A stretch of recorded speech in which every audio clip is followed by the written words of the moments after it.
Welcome everybody to another episode of The Building Code. My name is Paul Worth. I am your host. You can find me on Instagram at @thepaulworth. Follow me there for all things Buildertrend and a few shots of my kids. And in addition to that, if you haven't yet and you're an avid listener of The Building Code, go follow social media channels for Buildertrend. You can find us at Buildertrend on Instagram and all your favorite social media spots. We will post pictures of our team, features, functionality, just interesting things that you guys will enjoy. So make sure you do that right now while you have a few minutes. In this episode, we have a recurring guest. Not many people have that honor. Tim Brown from Hook Agency in Minnesota. Tim, welcome again. Hey, thanks so much for having me. How are things in Minnesota? Things are doing all right, man. As we got the normal coldness, and We're then getting you there, got yeah. the anxiety from all the COVID stuff. Mm-hmm. It's good from what I can tell. A lot of our construction businesses are doing still very well, and a lot of people are upgrading or making changes with their home because they're spending so much time there. So I like that, and we're rooting for them. A lot of our businesses that we work with are in construction. So yeah, that's, we obviously Buildertrend and the Hook Agency. We share a common thread, which is that we service the same industry. Yeah. We love this industry of construction. I know you do because of all the great social media content you put out. So let's just take a pause there. Where can people follow you and your company on social media? Hook Agency all over social. So Facebook, Instagram, and then we're also very active on LinkedIn. If you like LinkedIn. Yeah, that's right. I've seen you on there. What kind of stuff do you like to put out there? We put a lot of video out with different people around the industry, some software, some people that are in sales, just a lot of different kind of like tech construction focused people. So we're always interviewing people, and also we're going out and taking adventures when we can to just be out on job sites with clients. I'm actually I don't have a background in construction. So Same. For me, it's all very fascinating when I show up at a job site and like take a peek at what's going on. And I'm one of those people that no matter what it is, I find when you look closely at anything, it becomes really interesting. So like we have like cabinet maker clients and like roofers and remodelers and high-end home builders and all that. So when I go to these houses or I look at these cabinets or I'm on top of a roof or whatever, I actually find this stuff super fascinating. Like I love digging in and learning about it. And I'm kind of got this outsider viewpoint that's just like, it's good for marketing because a lot of construction companies are they actually don't find what they do that interesting anymore in certain ways. They get a little bored of it because they've been doing it for 20, 30 years or whatever. And they don't know what would be interesting to the homeowner or what's as interesting. Except, you learn stuff in sales, but there is a certain amount of like, if you're passionate about something and frankly, if you're a little bit fascinated by the process, that's exciting for homeowners to be involved with. Your excitement, your energy, you translate that to the people that you're talking to. So if you're bored when you're talking about what you do, they're going to feel that, right? And I think a lot of the best construction companies are created by passionate people that actually like get excited when they're talking to you about your project. So I think that's something to think about in the sales process, like keeping that fascination, keeping that interest. Right, because it's new for your prospect, even though it's your 105th time. We had another Minnesotian on. Is that a word? Yeah. Sure. Missy Sutton, but yeah. Missy Sherber, you can check her out on Instagram. She's got a huge following. I know you actually maybe follow her, know her. But she talked a lot about what you just said, which is oftentimes in every industry, but especially in construction, we don't look at it from the client's point of view. Your clients are construction companies, right? So you go out on job sites. I saw your video where you were doing a roof, and there's some touchy moments there with you, even though I think you were hooked in. But it's important for you, I can only assume, to get into the nitty gritty of what do your clients deal with every day, because they may not be able to articulate to you the things that you need to know to help them with marketing, right? Just because they may not have that marketing mindset or that business mindset to help you, get the things out of their business that you're going to use in marketing. So you get yourself on the job site to sort of find and discover that stuff first, right? Yeah.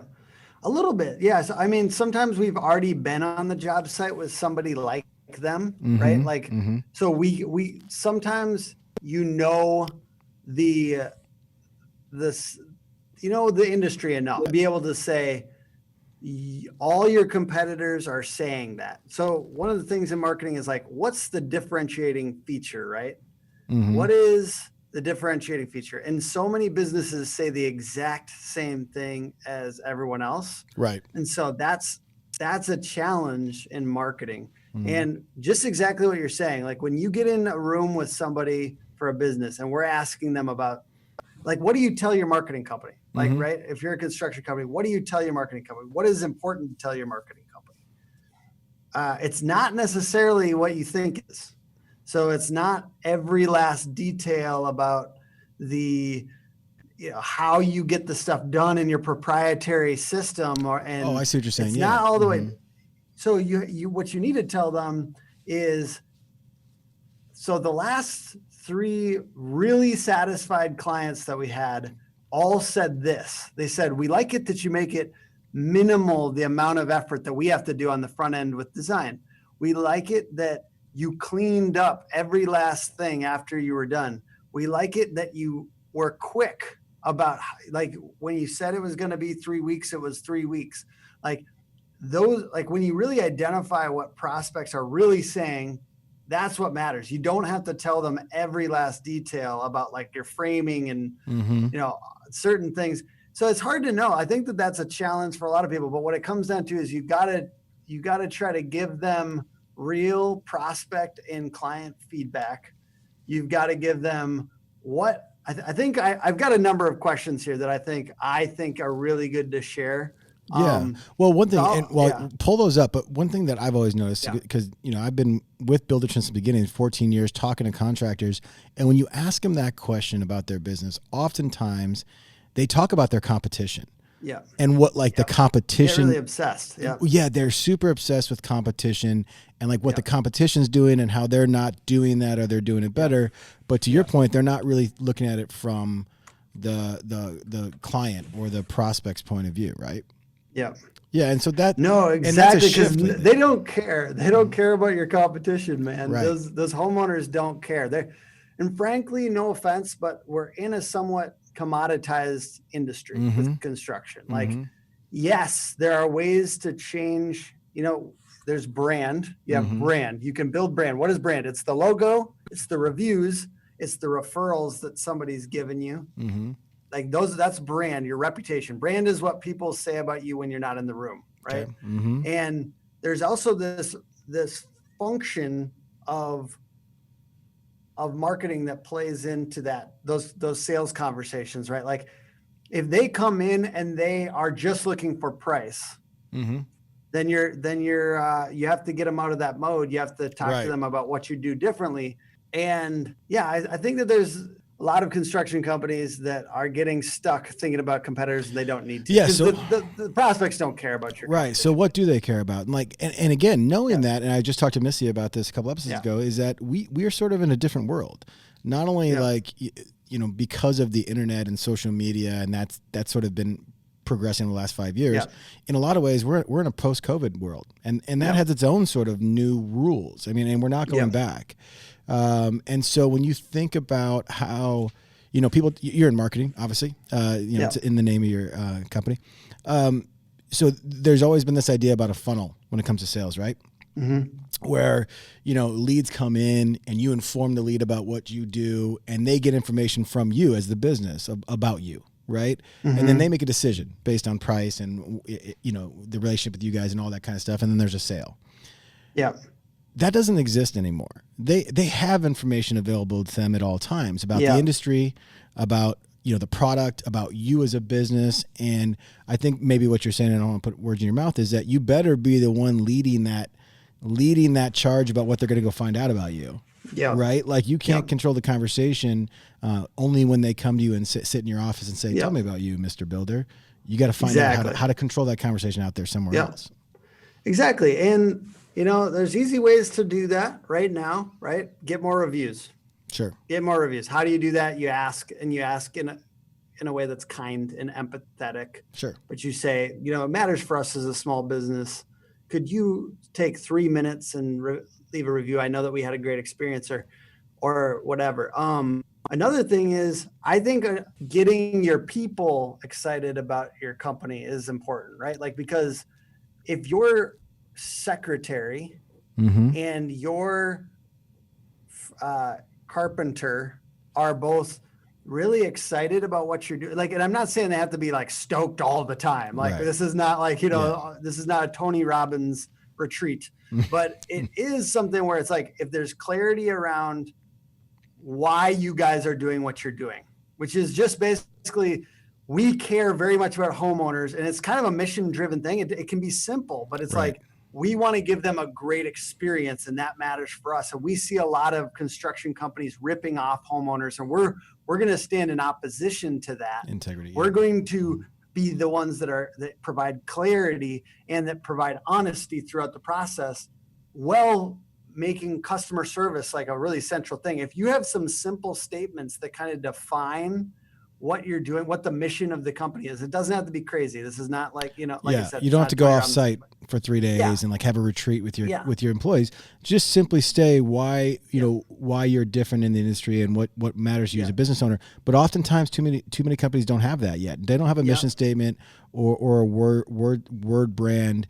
But that's part of brand. I think maybe that is part of brand. That's an important part of that right there. Yeah. Mm-hmm. Exactly. And that is how reputations are made, right? Like the reputations are made through every employee interaction. And frankly, your employees might be being brats out there to homeowners now. Mm-hmm. And they are, because you've had those conversations with the homeowner and they're like, this person dropped off materials and they're an asshole, right? Like, you have to find ways to, and basically it's creating a motivating environment for your employees. Like, you can't pay them shit, right? Like, you have to find ways to make them feel like they have a purpose within the organization. Yes, it is a functional thing. To have a mission statement, it's very functional. And then third, like, what is the result that we want? We want more reviews. And just so you know, every interaction that you have with a customer leads to referrals. So like, we need this business to survive. It's really important.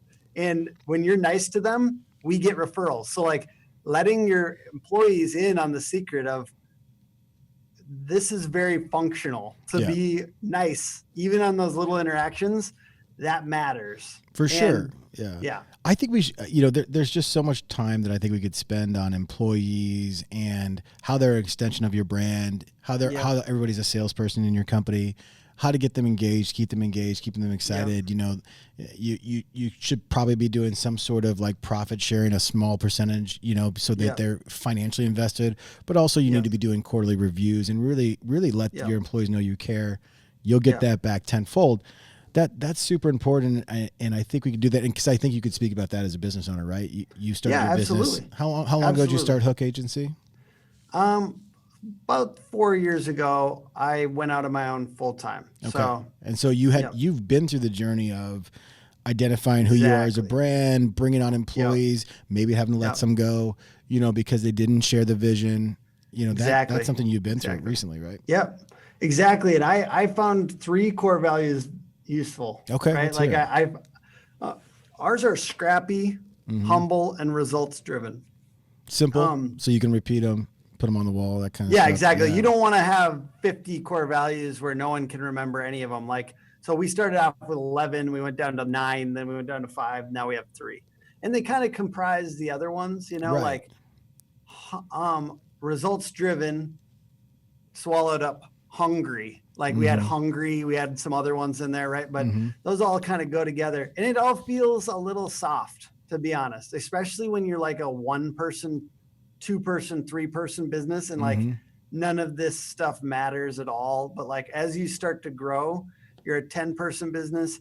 If you don't have core values and you don't have clarity on goals and you don't have accountability around, like, basically you're supposed to hire and fire based on core values, right? Like, and I have had people that were not scrappy, and by scrappy, I mean resourceful, right? Resourceful, get stuff done. Hustle. You don't know how to do it. You Google it, you look up the YouTube video or whatever, you figure it out. You figure it out is the real thing. It's like, I say scrappy, but what I mean, you figure it out.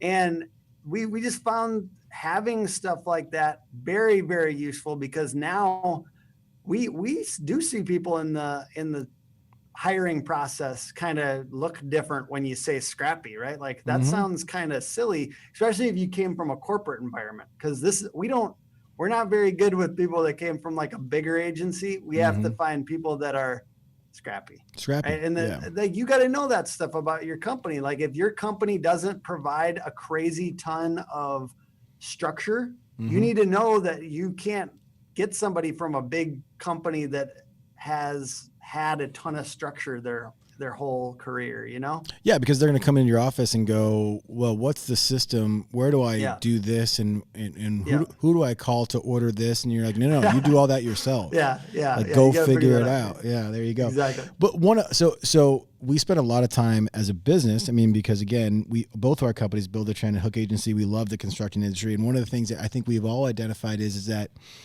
there's an opportunity or a white space for a company to really set themselves apart by just leveling up some of the business processes they have, business acumen, because so many people in this industry came from being a trade themselves, and they love just doing the work. And maybe they don't love as much of like hiring, firing, marketing, financial stuff, HR stuff, all the things that we talk about. Yeah. And that's not to say that they're wrong for not loving that stuff. No. But if you invest in those things, we've been in business for 14 years. If you invest in something like Buildertrend, an operating system where, this is how we hold each other accountable. This is how we communicate. If you invest in marketing, you're going to get return on that. That's just business 101. You and I talked offline before we get on here, and we just, I was curious about how you're doing as a business, and you said good, can always be better. But we started going down this road of, why don't construction companies as a whole, some very much do, why don't they understand that having a marketing budget, setting aside that investment, hiring a marketing team if you're not going to do it internal is so crucial to the industry? Why haven't we not hit that that everybody does this now? I think it's because we get complacent and comfortable. If we don't have prospects, like let's say, if there was like urgency around it, if there's urgency around it, everyone does it, right? If there's some industries that just need constant leads. Right now, remodeling and home building is one of those where people don't feel that urgency as much, in my experience. It feels like a lot of them have not had that experience. So it always becomes that major pain point. What's inflamed at this moment? And from my point of view, you kind of got to get out of that mind. I mean, obviously I sell marketing services. Right. So take this with a grain of salt. Asterisk. But you have to, exactly. Yeah. You have to get out of this mindset of like just the what is it? The whack-a-mole kind of situation where you're just like adding marketing in a couple of years when the housing market takes a downturn. Right. Like then it's going to be inflamed, but it's sometimes one of those things where it's hard. I'm not even trying to put fear in your mind. The point is like literally your company can die if you don't have systems around marketing in certain markets and in certain situations. Right. So, and that's the same with like, if I don't know money, if I'm not an accountant and I don't get help before everything's broken, then I will get down the line 3-4 years and I will not have learned about making sure there's profit built into every job. And a lot of home builders and remodelers struggle with that as well. They don't understand that there has to be profit built into every job, or you're never going to grow. First of all, at least, I mean, for a lot of guys, they're cool with that. They're cool with not growing. Right. Growing in terms of number of employees or number of jobs you do or total revenue, that's not the end goal. I mean, I'm sure when you speak to somebody, you probably ask them as one of your first questions, like, what is your goal? And I guess that's what I would say is like a lot of our companies that we're talking to do want to grow. So that's the truth. So I guess that's who I normally speak to, is people that are trying to grow. And yes, part of that growth is sometimes more towards profitability, not towards headcount. Yeah, but but even in that, right? Because I think sometimes you do. asking for a marketing budget from a construction company may be putting the cart before the horse, because if they don't know if they're profitable or where their next influx of equity or capital is going to be, then it's hard for them to, set a budget. And so maybe the first step is sort of, making sure you're making money on each job. But in that, I think my question about marketing is maybe my question about a business owner in general in construction, which is, it's okay to ask for help. There's so many resources now. I mean, we at Buildertrend, we partner with a company called Month End, which is exclusively about getting your cost code set up right, getting your budget set up right, making sure that you're making money on every job. What is that company name again? Month End, Minnesota. There you go. Oh. I mean, I don't know. We might have some sort of Minnesota thing going. People will like to hear that if they hadn't heard that. Absolutely. You can find that in our marketplace. But, I think the idea about asking for help is important, because it's not a sign of weakness. And, it's just not that much money in the grand scheme of things to say, I need help here to get me to where I want to go, or make my life easier, or go take a 2-week vacation. So, when it comes to marketing for construction companies, what do you find companies that come to you need the most help in? What area, or what are some tips for them? Yeah, I'll just say real quick. I think you do need to cover the bases on. I think you want yard signs on job sites. I think you want truck wraps. I think you want all the low hanging fruit on the physical side. Like, I still believe physical, and especially like things that you have direct control of, like job sites, and referrals are your best, anything supporting those things. Especially in this industry. Yes. I mean, because we're on the jobs, like, you're in a neighborhood typically when you're doing a remodel, right? You might as well keep your job site clean. You might as well put some great branding out there. You might as well look good, because who knows who's walking by, right? Yeah, exactly. And those neighborhoods, right? You get in those neighborhoods, if so much more impactful when your neighbor says they had a good experience. Absolutely. Then you go to reviews. So let's say, like, from the very baseline, yard sign, truck wrap, anything to do with referrals. So like referral agreements, or anything where you can increase those. That's the hard one though, because it's very hard to like figure out a very specific thing to increase referrals. Right. But then it's reviews. I think online, now we're getting a little bit online. I think reviews are a big one. A lot of times people stop there, right? They stop there. They might do a little bit of social. And to me, social is in support of referrals. Don't just think of social media as direct sales. Think of it as supporting all the referrals you're going to get from like your neighbor. Them seeing it, and your brand, right? That's how you get, if you have a good brand and a good strategy around there, that includes things like logo and your mission statement, then social media is a way to accelerate that, right? Get that out to the masses, right? And then people get stuck there though a little bit, because they don't do growth on their accounts. Okay. They just they post. Okay. They post twice a week because Gary Vaynerchuk told them to, or whatever. And then they don't try to get more people to follow them. So first of all, go into your page and invite all your friends to like it. Second of all, do some ads, even if it's just a little bit of ads towards promoting that account. You have to do growth on the account. You can't just expect, like, this is a recurring theme for me, but you can't just expect build it and they will come. That's not how it works here. It's not how it works on social media. It's not how it works on SEO and content. So, but social is a part where you can do it yourself. And I think a lot of these companies, that the person should do it themselves, or if they're 10, 20, they should have a younger employee do it, because they're maybe a little bit more savvy on it. Right. And then just kind of getting into the other stuff, we've got, I believe content marketing is really powerful. Content and video, those ones you could do either one first, but you got to, like, to me, that's the next level. And it is, you should be doing that. Okay, I what think is that? Anyone over 10 employees should be doing that. Okay, what is that then? So talk to people about what is content marketing specifically. Give me some examples, and not only what it is, but how they could be doing it, and then how is that the same level as videoing? Like, what does that mean?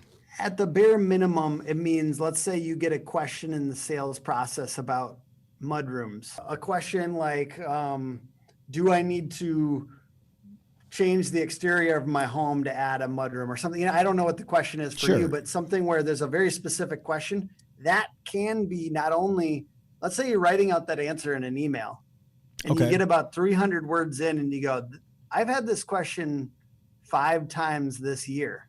Why don't these people know this already? You're thinking to yourself, why don't they know this already? Oh, boom. Maybe because they Googled it and they couldn't find it. Now it's your turn to throw that out on a blog post on your website.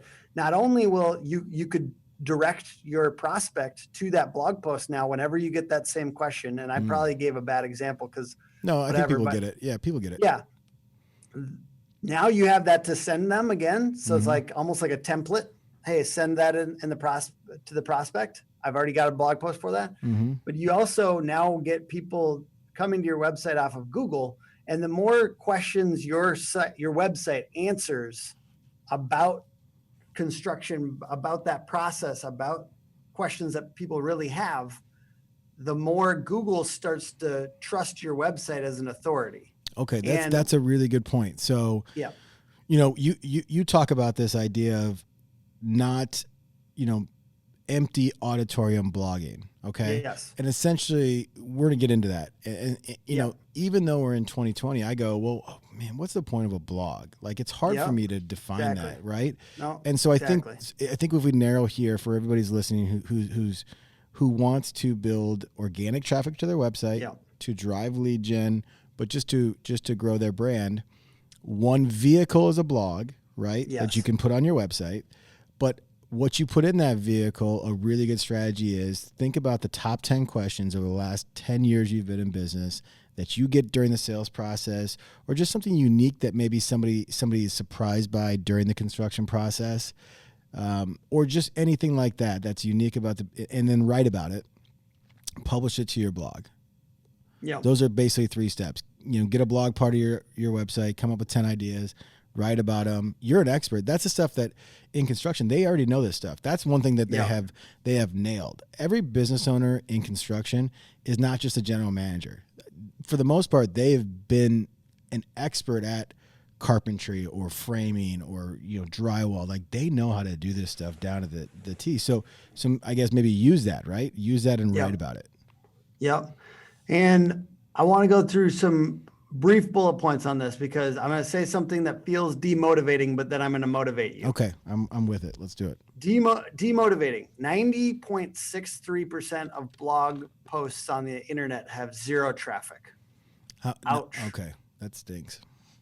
Does that mean I don't blog? Beat. No. No, it doesn't mean that. But let me tell you what kind of content gets traffic and what kind of content doesn't. 1, your recipes often have 0 traffic. Like, I see people, remodelers, like I love these guys, man. Hold on a second. I didn't know this trend. So that's a thing. That's a thing. Okay. Self-promotion blogs have 0 traffic.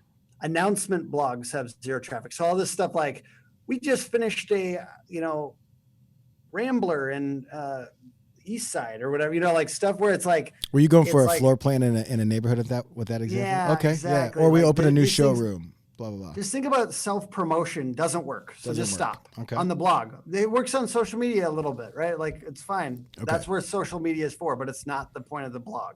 Blogs, content, information. Got it. Now, let me make one slight caveat to that. If you said custom home built in Minnetonka and you did a blog post that was like a little bit of like a synopsis of the problems you solved and all that, that actually might get traffic because you've got a service plus a location. Okay. And service plus location does very well.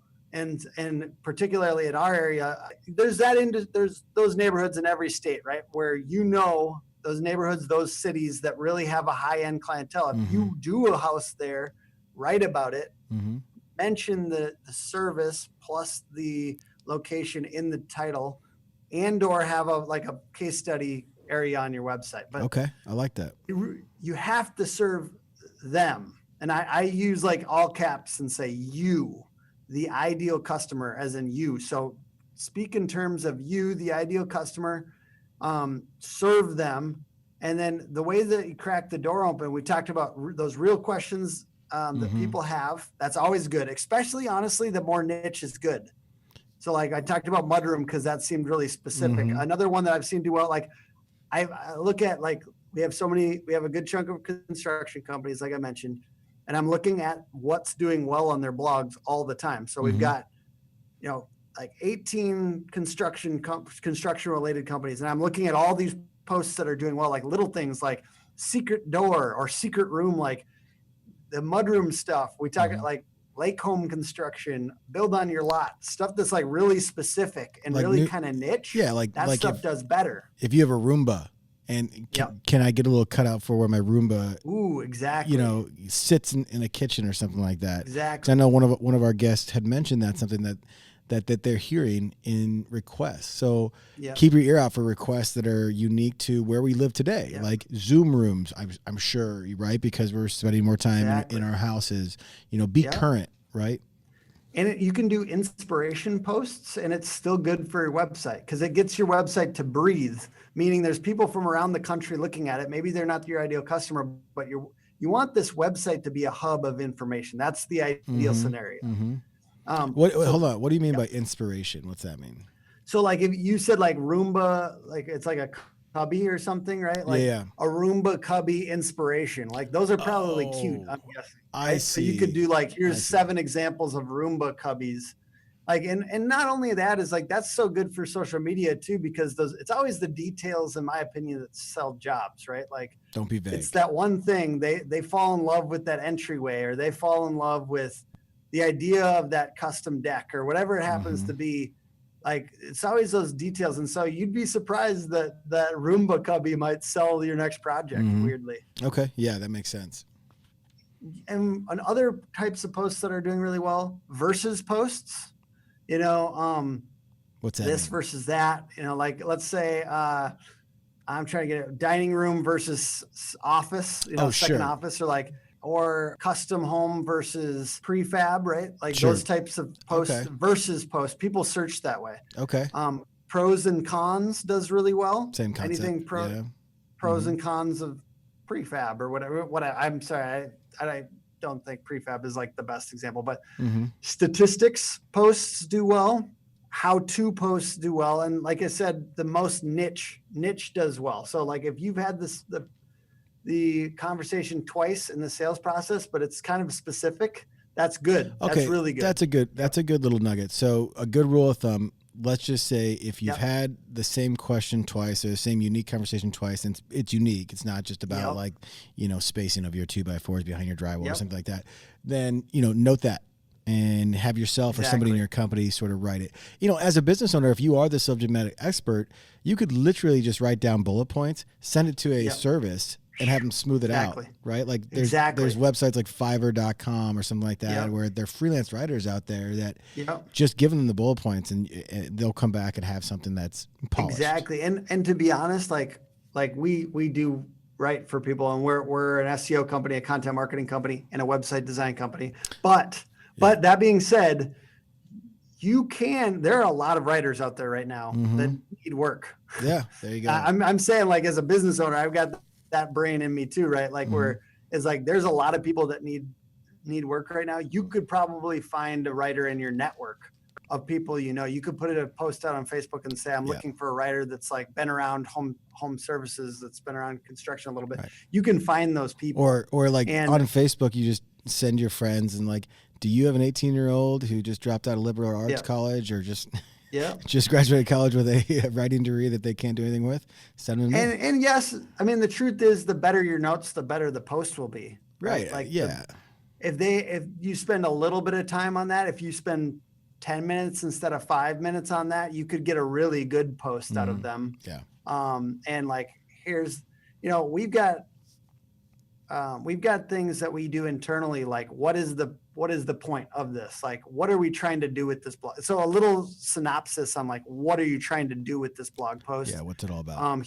Give them the title, give them, another way to get bullet points, or just at least to like flesh out the post, is Google it. And there's that people also ask box. Yeah. And that's another way to flesh out the post, where it's like, people are like, they're giving you the questions that people are asking, which is really cool. Got it. Okay. So that's some really great blog tips.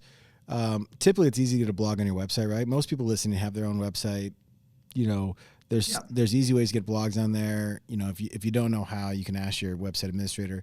If you don't have any of those things, you can obviously reach out to the Hook agency They're available, and we'll actually end with you kind of giving some ways to contact you guys. But just in general, when you talk about empty auditorium blogging, is that what you're talking about? Like, don't just blog for the point of blogging. Yeah. Follow these tips, and you're going to start don't getting do some it traction. just because you're checking a box. Yeah. Don't do it because you're checking a box. Make sure if you've got somebody blogging for you on your team, have them research keyword strategy. If you have them dig into that, or you give them a course. Hey, we make everyone on our team take a course every quarter, right? Like have them level up. Keyword strategy is a great next step for that person on your team. Or if you're a scrappy small business owner that's going from 1 to 5 people, you dig into content strategy. That's okay. Hey, right, yeah.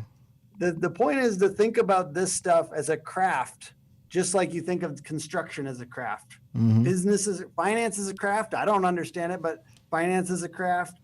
Marketing is a craft. And kind of like even just starting down that road of learning that craft will help you hire a marketing agency later. So at least trying your hand, you know what I'm saying? Like every time you start a craft to delegate it, you do a better job at delegating later because you have more. You intensely know about it. You know the details of what you need and who you delegate it to. Yeah. So let's just talk. So circling all the way back, we talk about you're in construction. You want to level up, the business side of your business for a reason. That reason is to either grow or to be more comfortable. Every year, like where you're not grinding out trying to find the next job and grinding out referrals. So let's talk about the cost of that and that investment. What could a business owner sort of start diving into? Maybe it's not even the hook agency. Maybe it's, something they can do a la carte, but maybe it is the hook agency, an agency like yours. What kind of investment is that, monthly or annually? Yeah, I feel like that's a really good way to phrase up this question because I refer a lot of business to other marketing agencies that are cheaper than us, just to be honest. Well, that's good.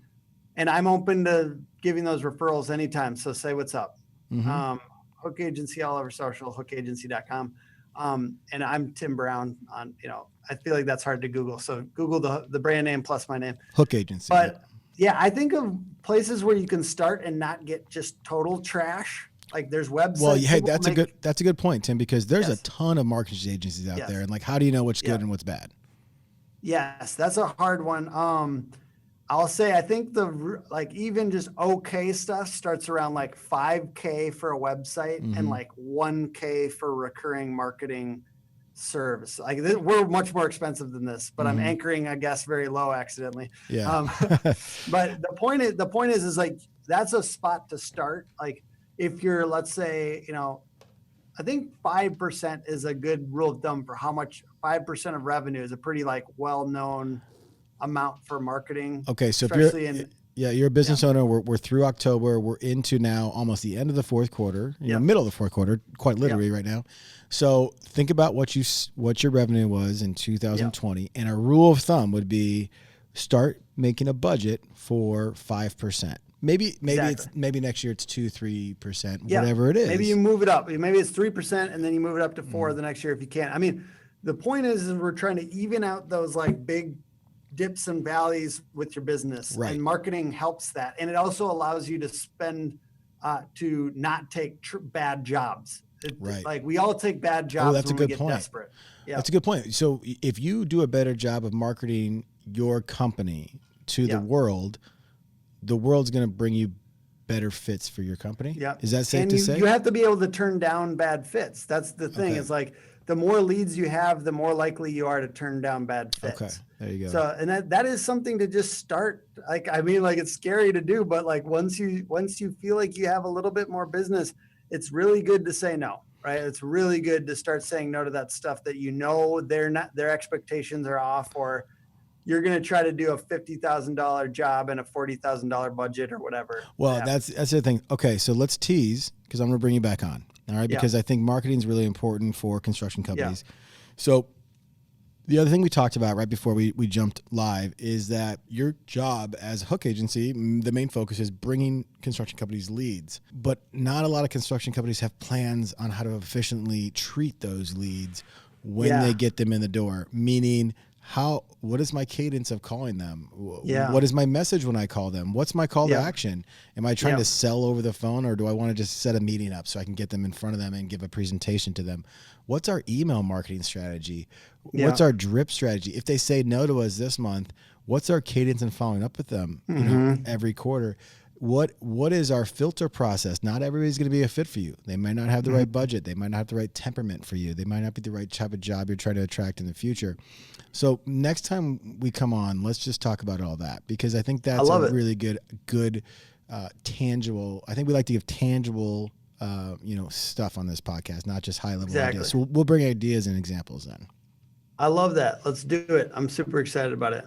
All right, man. Good stuff here. Again, you can find Tim Brown, Hook Agency, and take some of the wisdom we had from you today, some of the tips. I think they really will drive some more traffic for you. So appreciate y'all listening. Tim, thanks for being on again. Thanks so much for having me. All right, everyone. Thanks again for listening to this episode of The Building Code. Remember to rate, review, and subscribe wherever you listen to podcasts. Help us grow this community of listeners. Tell your friends, tell your family. We do appreciate it. And if you heard anything that you want to learn more about on today's episode, head out to the show notes website, buildertrend.com/podcast. As always, we appreciate you.